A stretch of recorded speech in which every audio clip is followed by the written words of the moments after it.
You weren't born weak. No one is. You didn't wake up one day and suddenly become someone who hesitates, overthinks, and avoids pressure.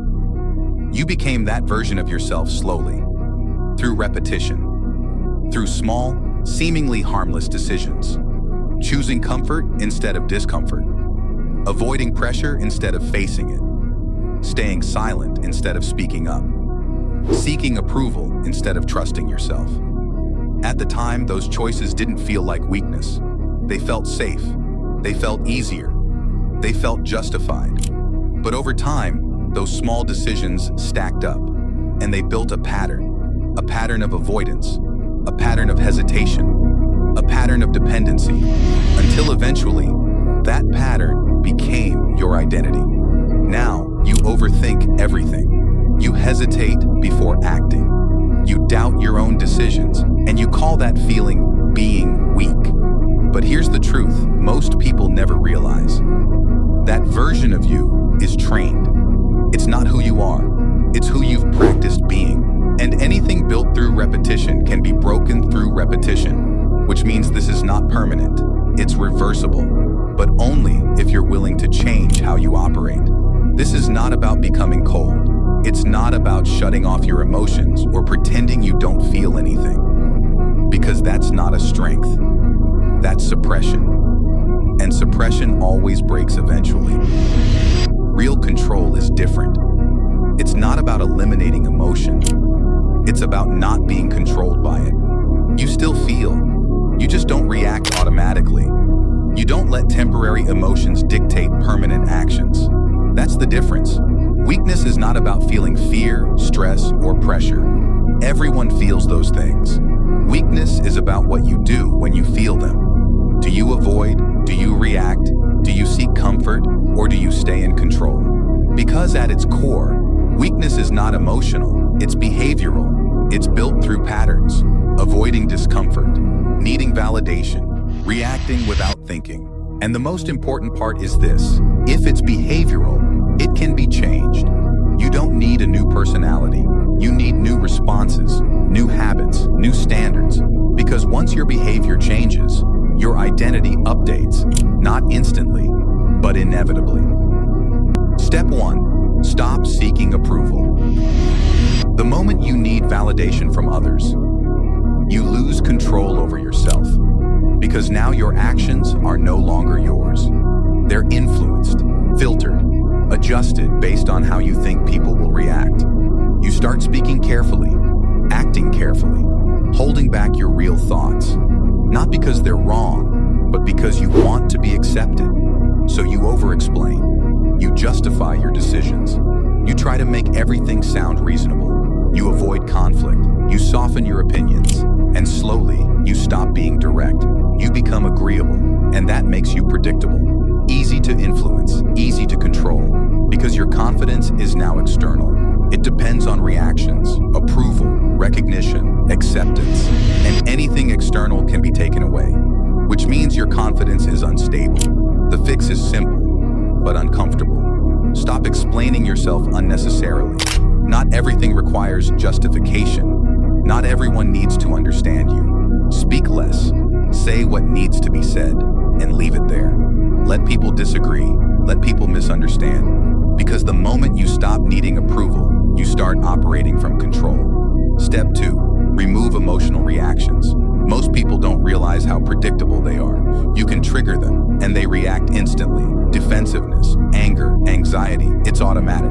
And that's the problem, because anything automatic can be controlled by others. If someone can predict your reaction, they can manipulate it. That's why emotional control is power, not because you don't feel, but because you don't react without thinking. When something triggers you, pause. Don't respond immediately. Don't defend yourself instantly. Don't chase closure or try to fix the situation right away. Create space. Even a few seconds is enough, because in that space, you regain control. You shift from reaction to decision, and that changes everything. Now your responses are intentional, calm, measured, controlled. And people notice that, because it's rare. Most people are reactive, very few are composed, and composure creates authority. Step 3. Become unpredictable. Weak people are easy to read. They're always available. They share everything. There's no mystery, no boundaries, no control over their own time or attention. And because of that, they're easy to ignore or easy to manipulate. Controlled individuals operate differently. They don't overshare. They don't respond to everything. They don't feel the need to always be present. They move with intention. Sometimes they're available. Sometimes they're not. Sometimes they speak. Sometimes they stay silent. And that unpredictability creates respect. Because people can't easily categorize them. They can't control what they don't fully understand. So stop making yourself overly accessible. Stop explaining every move. Stop reacting to everything. Disappear from unnecessary noise. Focus on what actually matters. Build quietly, because real strength does not need constant visibility. Step 4. Cut attachment. Attachment is one of the biggest sources of weakness because attachment creates fear. Fear of losing people. Fear of losing comfort. Fear of being alone. And that fear controls your decisions. You tolerate things you shouldn't. Disrespect, neglect, situations that don't align with your standards. Because you don't want to lose what you're attached to. So you stay, even when you know you shouldn't. And that slowly erodes your self-respect. Control requires detachment, not emotional numbness, but independence. You need to be okay with walking away from people who don't respect you, from situations that drain you, from anything that lowers your standards.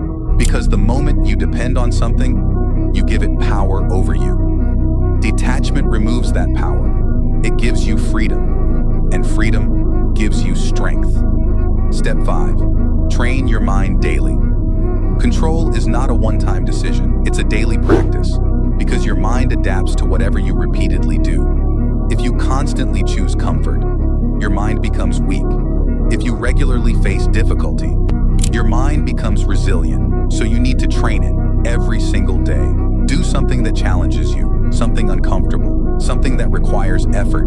It doesn't have to be extreme, but it has to be consistent. Cold exposure, deep focused work, physical training.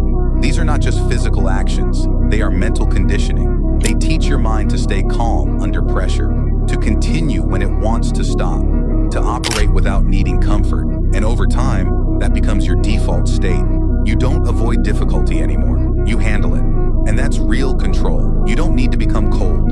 You don't need to disconnect from everything. You need to become unshakable, stable under pressure, calm under stress, focused regardless of how you feel. No need for approval, no unnecessary reactions, no dependency on external validation, just control over your thoughts, your actions, your behavior.